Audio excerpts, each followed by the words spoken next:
why is it that we just don't always approach the conversations that we need to be having as leaders? Jokingly refer to it as the paralysis pendulum. The pendulum starts on like, I don't want to be that guy. I don't want to dig up conflict. I don't want to hurt their feelings. And then another few weeks, a few months go by. Now you're getting frustrated. And now you're like, all right, enough is enough. I got to bring the hammer down. And then the employee goes, see, we all knew he was a jerk. He was just waiting to show his true colors. And then this pendulum swings back and forth with both parties avoiding and not connecting in the other communication. If you could go out and read 1,000 books and then spend 6 years making stupid mistakes, you would eventually figure out what does and doesn't work. Through all those thousands of coaching hours, Matt, I just was like, there's this patterns that kept showing up over and over and over again. I was like, look, there's got to be a simpler, more practical way that gets people 80% of the way there with real quick scenario specifics, strips versus, read everything and then you figure it out. Difficult people are created and trained by their leaders, just like easy to work with people are trained and created by their leaders.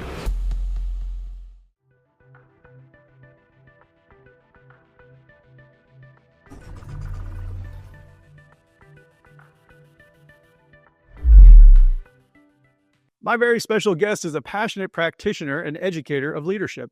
He's personally coached or trained over 25,000 leaders since 1997. He is the founder and chief change agent for Unleashing Leaders, a rapidly growing 25-plus-year-old consulting firm who provides professional change agents to help public and private sector clients navigate complex changes. He is Lee Scott. Welcome to the show, Lee. Thank you, Matt. It's so great to be back with you, brother. I'm so excited because, you know, I'm a huge fan of coaching. You've been doing it for a long time and doing it at the highest levels. I just so thoroughly enjoyed our initial conversation. I said, I got to get you on the air and talk more about this. So thanks so much for being here. You bet. You bet. And, you know, I think you and I share a particular passion in that, you know, early to mid-level manager role. That was the first 10 years of my experience while I was building the company. I was in that role, and just how sometimes, you know, psychedelic it can be, you know, so making it really accessible for that group. I love it. You're so right. I was so bad at it, Lee. I'm just glad that you're out here giving us tips on how to get it right. Save some people the hassle. Well, I was bad too. That's how I learned this stuff. I know, right?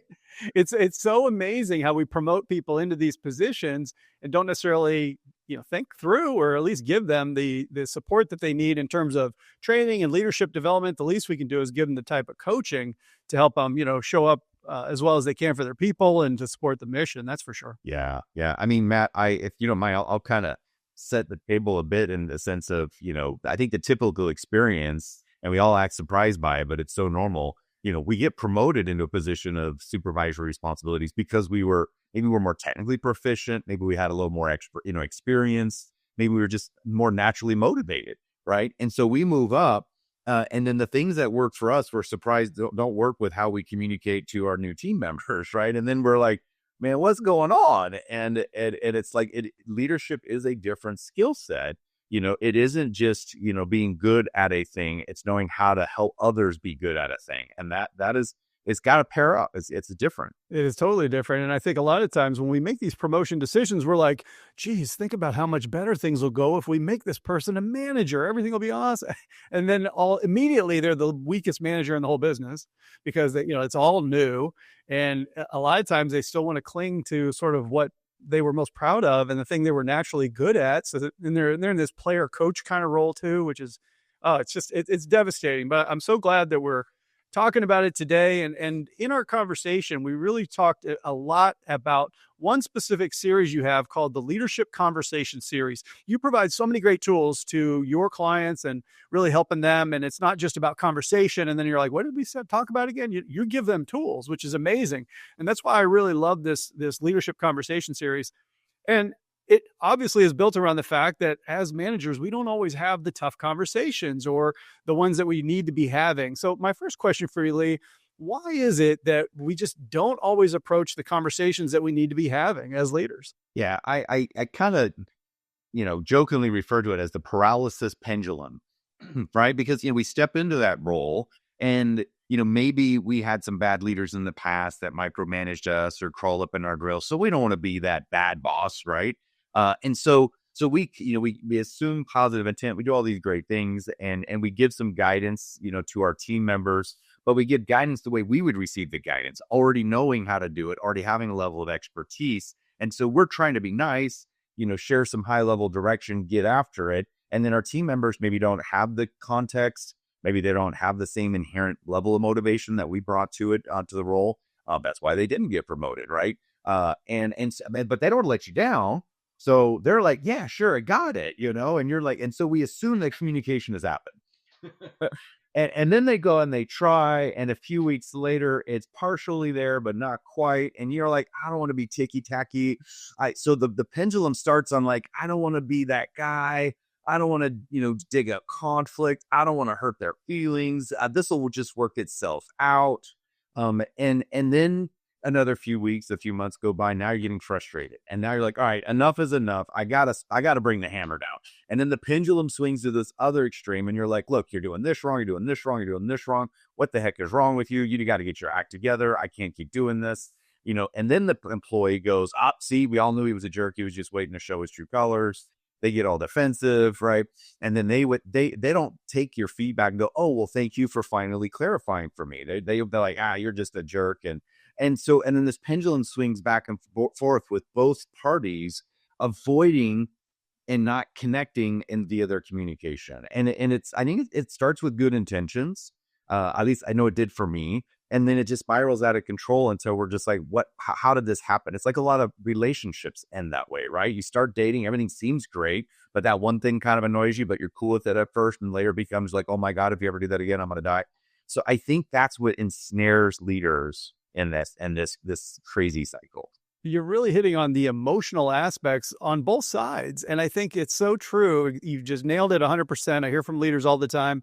I want to hold my people accountable, but I don't want to be a jerk. I don't want to come off as a micromanager, but I'm worried because this is a new leadership role for me and everybody's looking at me from above and I don't want to screw this up. But boy, you really feel like you're walking. Maybe they promoted from within, right? So they were up here. Now you went to the dark side.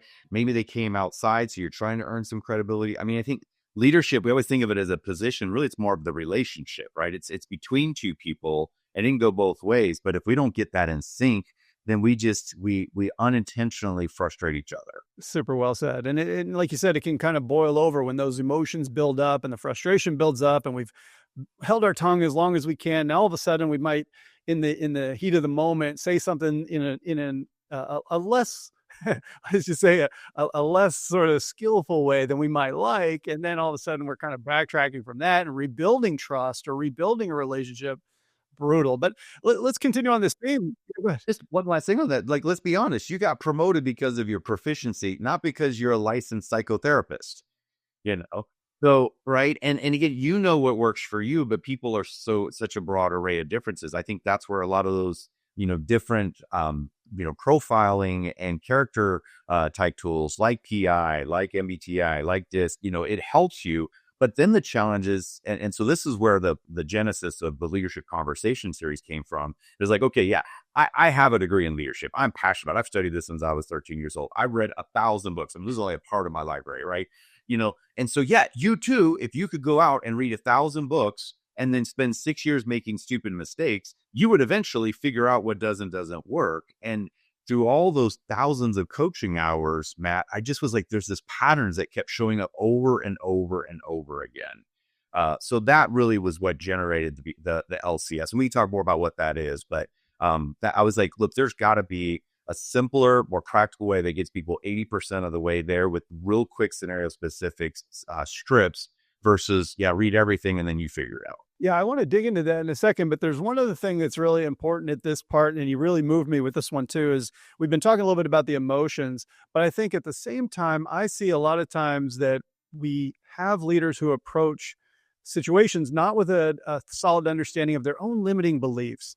And you had shared an anecdote with me one time where I believe you were coaching somebody who might have said, I know I need to have the conversation, but I shouldn't have to have this conversation, right? So it's like that type of response is understandable, but tell me, just broaden it a little bit and talk to me about limiting beliefs, what they are, why they just bite us in the butt so often. Yeah. Well, I mean, when you're operating a vehicle, there's the go-y pedal and the stoppy pedal, the gas and the brake. And so, we could have tools and strips about how to go into the conversation, but if your foot is still standing on the brake, you're not getting off the X. So those limiting beliefs are those things that will prevent you, even if you have a tool or a coach or a script that you could use. You just won't use the tool that you have. And we all do this, right? Like we all know things that we should do that we don't do because we're like, whatever. And some of those limiting beliefs, a very common one is I shouldn't have to have this conversation, right? This shouldn't even be happening in the first place. And I especially see this at higher level positions because they're like, this person's been in the business 20 years. I shouldn't have to break it down and explain it. I shouldn't have to remind them.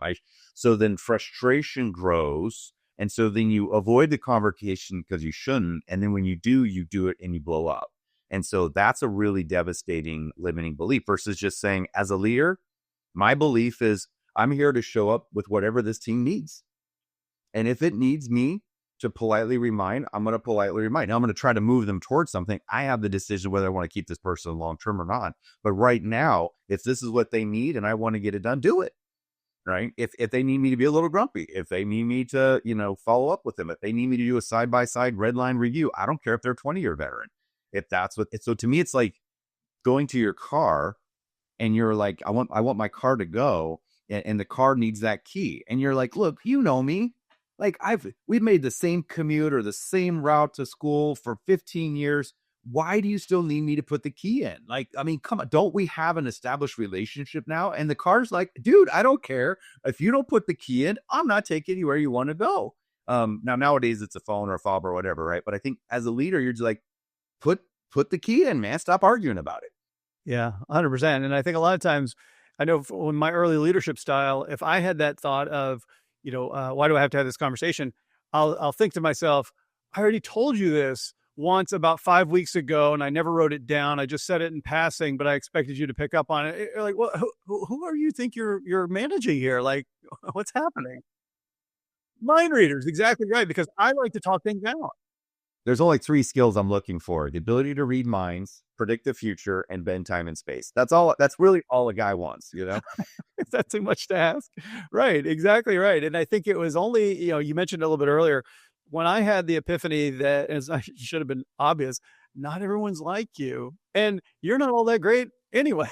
The fact is, we've all got our blind spots or caution areas, or however you want to describe it, of saying things that that just aren't natural strengths for us. So of course, our people are going to show up and have their sort of need for the key over and over again, right? And guess what? That's your job. That's great that they need you in that way.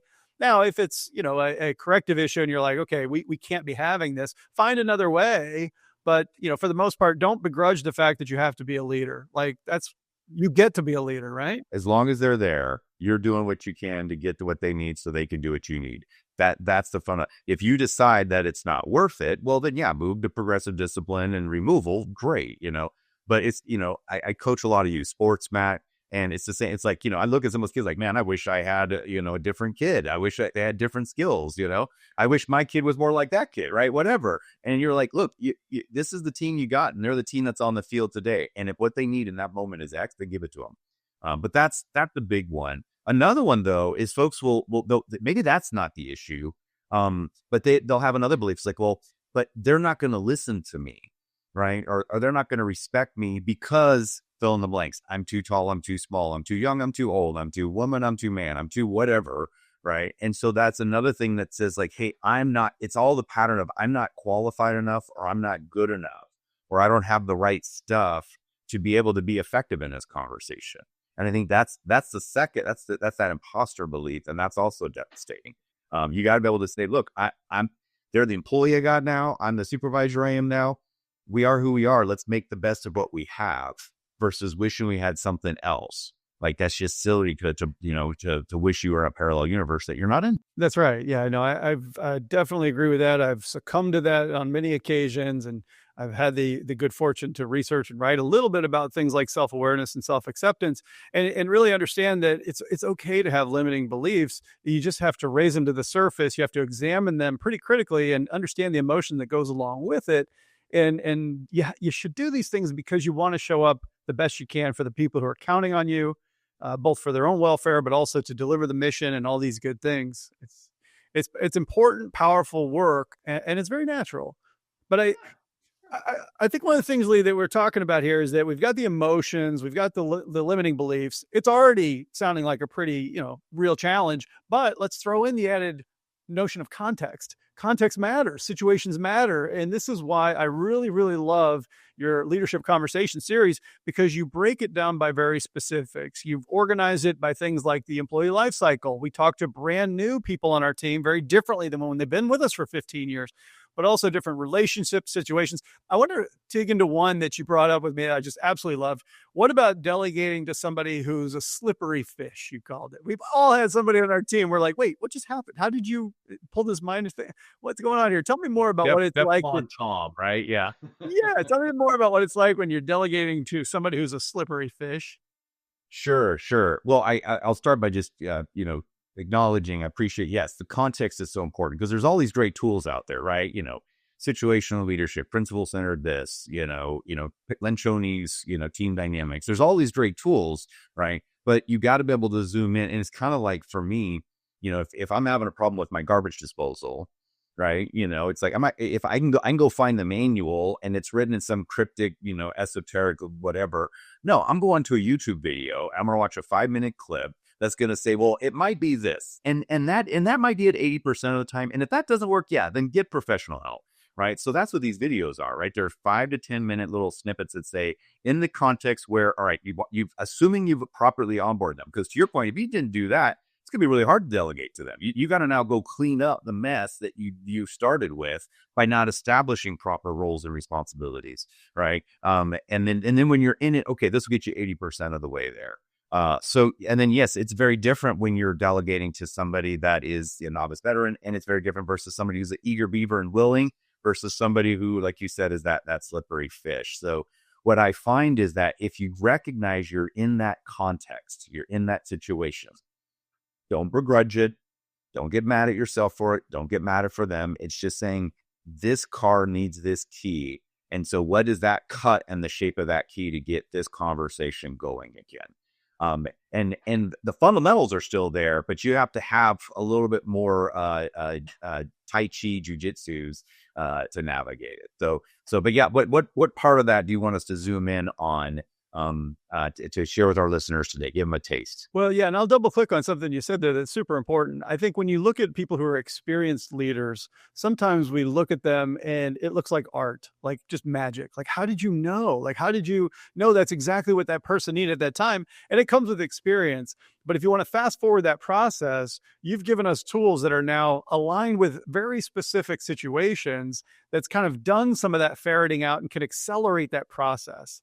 So I really love the fact that you can have sometimes I've got a wood shop full of tools and they're all different, but you have to know when to use which tool. And that's the part of the craftspersonship of leadership that's actually my favorite thing.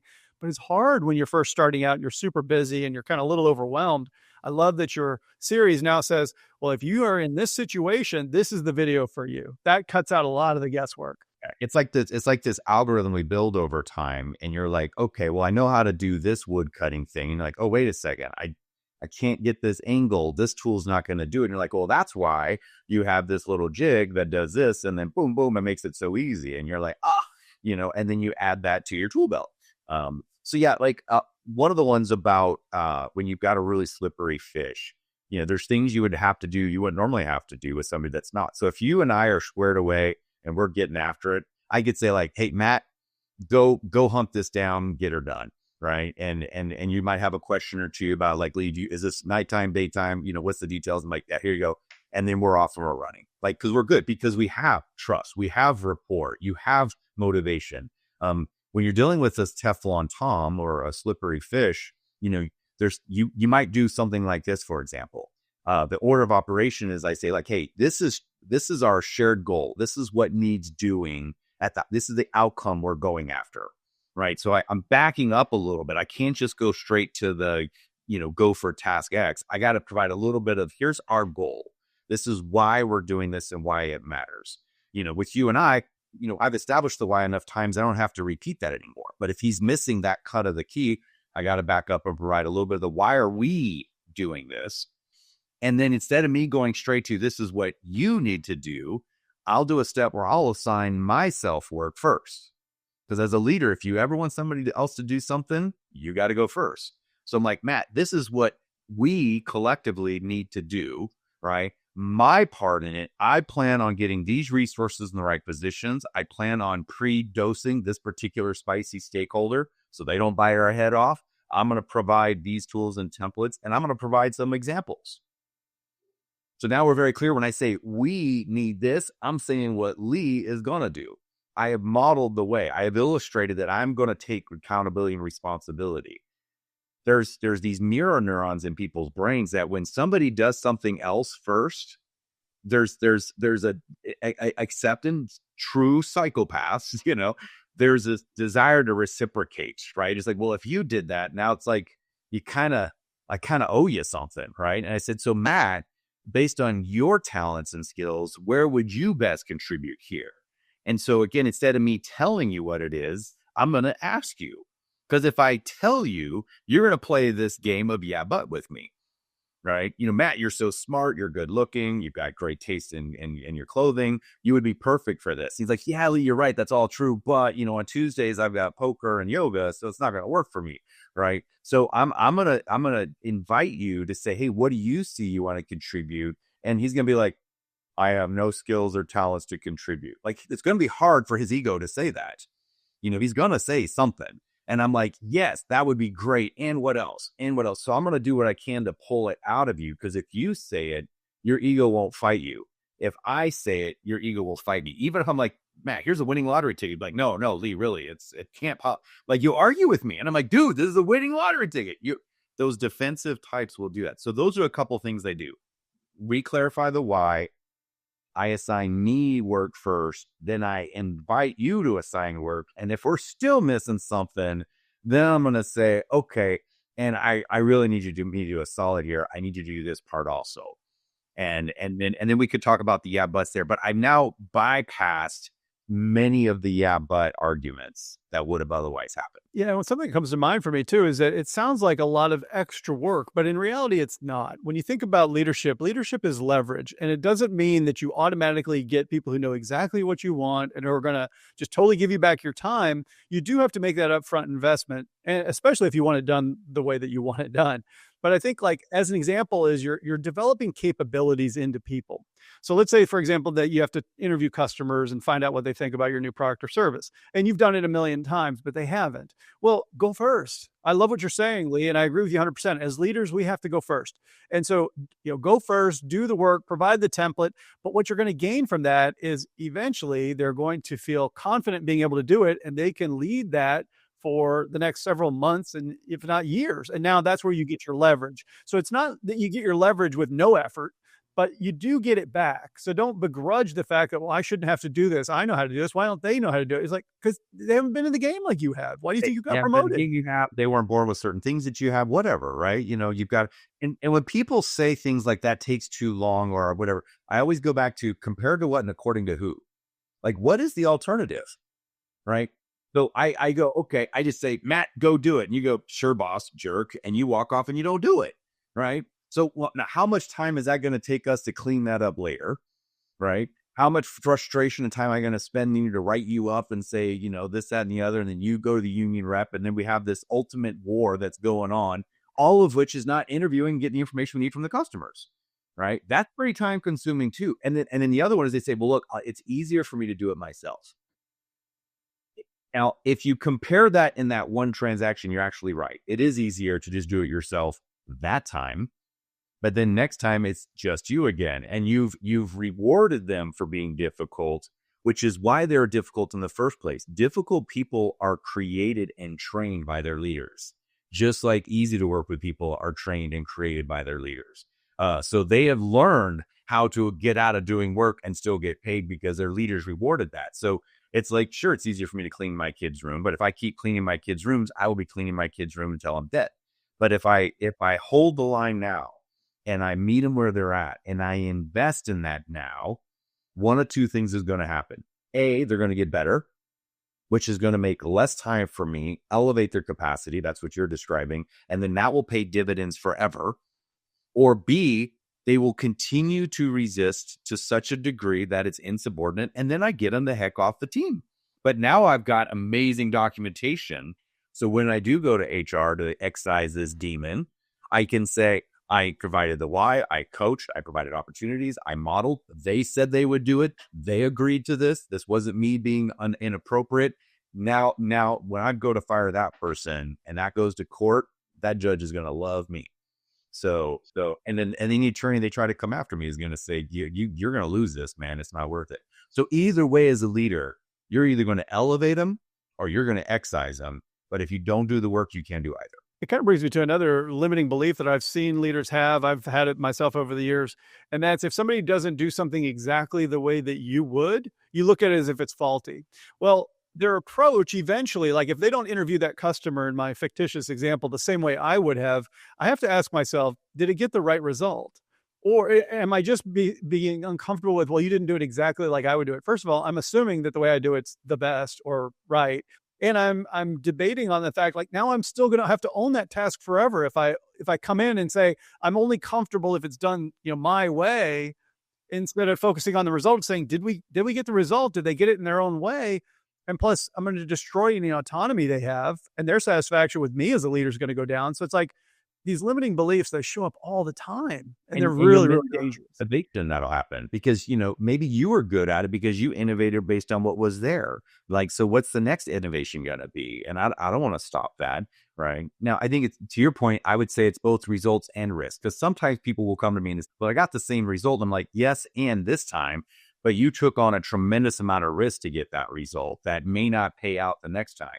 So I think it's achieving the risks and the results, so that you're like, hey, and it's like, but if you can do those two things better than the way we currently do it, then that is the innovation we want to see in this company. I'm like you, Lee. I love studying this stuff. I could talk about it all day long. Leadership, it is a craft that we have to study. We have to practice. We have to skin our knees. We have to reflect. We have to challenge ourselves to stay with it and not just do what seems to be the fast thing and try to skip steps. We've covered so much ground in this conversation, but there's so much ground to cover. It's such an important discipline and practice. Yeah. Well, and that's what motivated me to do the LCS. It was like I kept seeing these same questions and they're like, yes, but I'm like, wait a second, you didn't plant the hook you needed to when you onboarded. You didn't do it effectively when you delegated. And now you need to go have a difficult conversation. Well, the first time you do this, you're going to have to clean those things up. And so, that LCS, the Leadership Conversation Series, like you said, it gives you those scenarios and scripts to say, if you've not paid the piper in a long time, here's what you got to do to get it cleaned up and get back on track. And again, it will cover 80%. If you need the super deep, dark Jedi version of this, well, then you're going to have to get some reps in. But there's not one person that has gone through that, that for the price of pizza and beer with your buddies was like, I wish I got this sooner in my life. I think, like you said, like watching the 5 to 8 minute video, trying it, doing it reasonably well, but then looking for an area to improve it. These are investments you're making in yourself and in your future, your ability to scale your team, the ability to stop doing some of what you're doing day to day. We hear so much that managers are just overwhelmed. They're doing all the admin work and the job and all kinds of stuff. It's like, if you want back your time, you're going to have to become more effective at delegation, communication, strategic planning, all these things. And part of it's going to have these tough conversations. So put in the reps, And that's one of the mother of all limiting beliefs, right? Is I don't have the time. Right. And that one's so funny because it's like we all get the exact same allocation every single day. And at the same time, none of us knows how many days we're going to be allocated. So it's like, I don't have the time to coach. I don't have the time. Like, Lee, oh my God, that thing you were saying there took an extra, 45 seconds. I don't have time for that. And I'm like, well, guess what? 2 years from now are going to be 2 years from now. The question is your team going to be stronger, more autonomous, more engaged? Or are they still going to be, unmotivated lumps of coal that you got to drag painfully to every task? And 2 years is going to happen. The question is not, do you have the time? The question is, what are you doing with your time?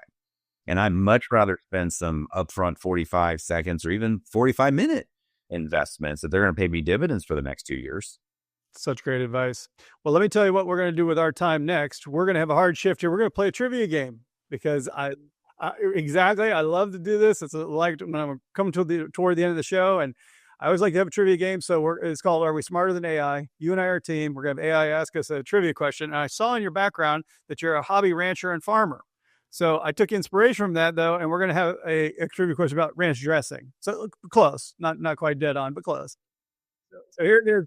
What is the main herb that gives ranch dressing its distinctive flavor? Is it A, basil? Is it basil or basil? A, basil. We'll go with that. B, dill, or C, rosemary.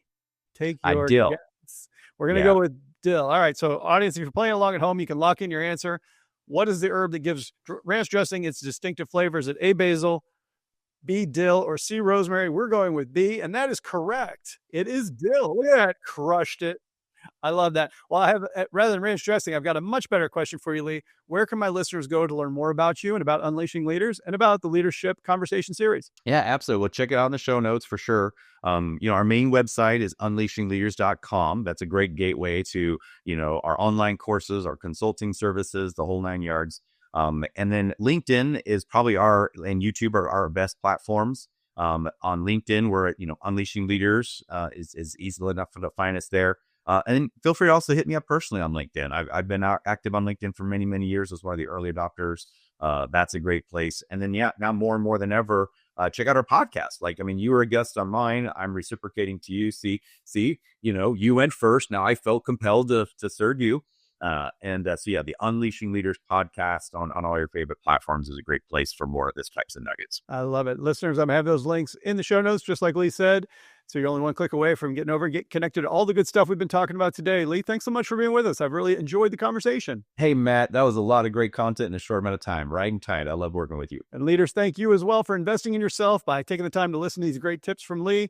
If you have your biggest takeaways, just use the hashtag Lead the People hashtag on any of the socials or hit me up directly on LinkedIn. Love to hear from you that way. And if you got an extra 30 seconds, leave a 5-star rating on Spotify or whatever platform you're listening to us on. It really helps other leaders develop an interest in the conversations and help me book amazing guests like Lee. Love to have you do that. And thanks as always. And always remember, don't just manage the business when you can lead the people.